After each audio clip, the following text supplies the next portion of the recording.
त्रिशूल गरवा सोनवा के हार पवा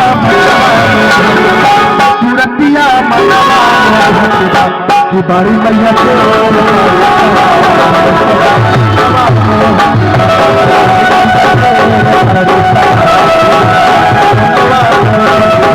ढोलक पे हमारे सुभाष भैया बैठे हैं, इनके लिए एक बार जोरदार ताली बजा दीजिए। और ढोलक बहुत ही बेजोड़ बजाते हैं। और आर्गन पे हमारे सोनू भाई बैठे हैं, हमेशा आशीर्वाद मिलता रहता है। तो चलिए, हमारे जैन भैया बहुत ही अच्छा गीत सुनाए। और हमारे साथ हमारे बड़े भैया गोरख यादव, जो जौनपुर के खेसारी लाल यादव कहे जाते हैं, और बदलापुर सागज महोत्सव जौनपुर महोत्सव में इनका नाम ही हमेशा रहता है। और बड़े बड़े स्टेज सिंगर हैं, बड़े बड़े कलाकारों के साथ भी है कार्यक्रम, और हमेशा मीडिया के चर्चा में रहते हैं गोरखलाल यादव। तो चलिए, और इधर देखिए हमारे बख्तर जी बहुत ही अच्छा गीत गाई है। और बिंदु को भैया पता नहीं कहाँ चले गए इनके लिए। और हमारे साउंड में सर्विस साउंड बजा रहे हमारे दीपक भैया, इनके लिए एक बार जोरदार ताली बजा दीजिए। हाथ में त्रिशूल गरवा, हाथ में त्रिशूल गरवा सोनवा के हार रूपवा मनवा रूपवा मनवा की बाड़ी मैया से करे सवार रूपवा बाड़ी मैया से करे सवार रूपवा मनवा। हाथ में त्रिशूल गरवा, हाथ में त्रिशूल गरवा सोनवा के हार रूपवा मनवा सूरतिया मनवा की बाड़ी मैया से करे सवार बाड़ी मैया से करे सवार रूपवा मनवा।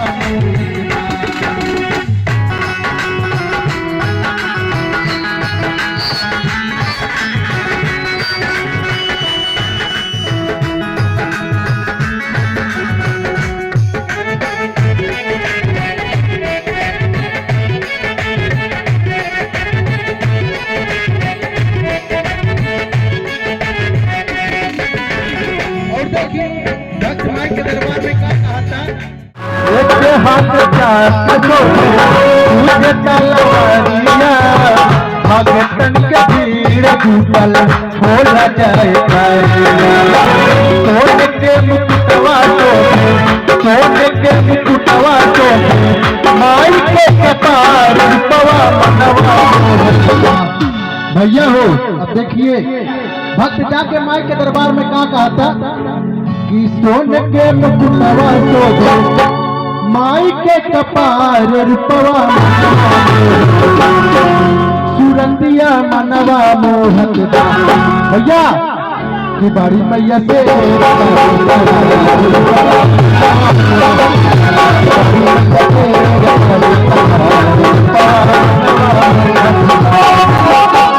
हाथ में त्रिशूल गरवा, हाथ में त्रिशूल गरवा सोनवा के हार रूपवा मनवा सूरतिया मनवा बाड़ी मैया से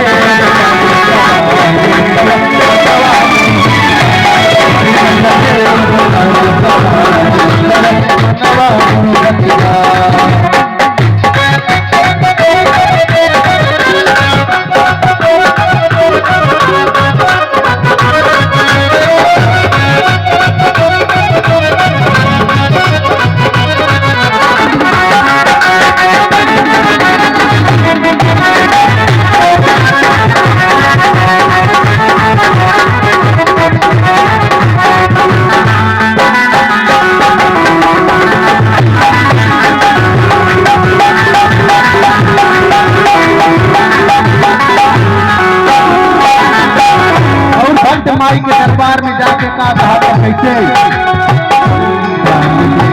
चल गई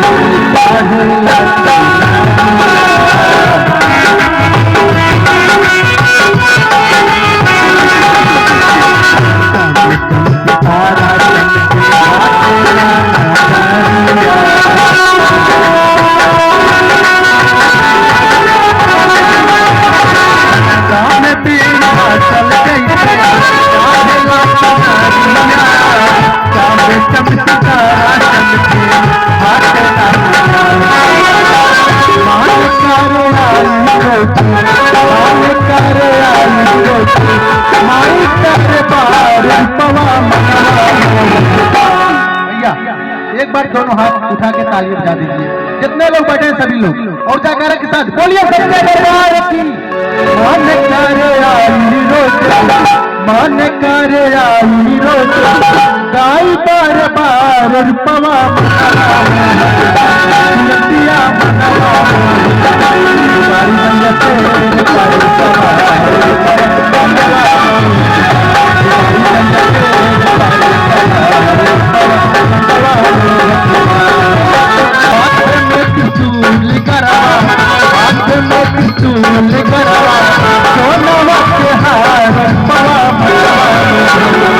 सुरतिया मनवा बारी मैया से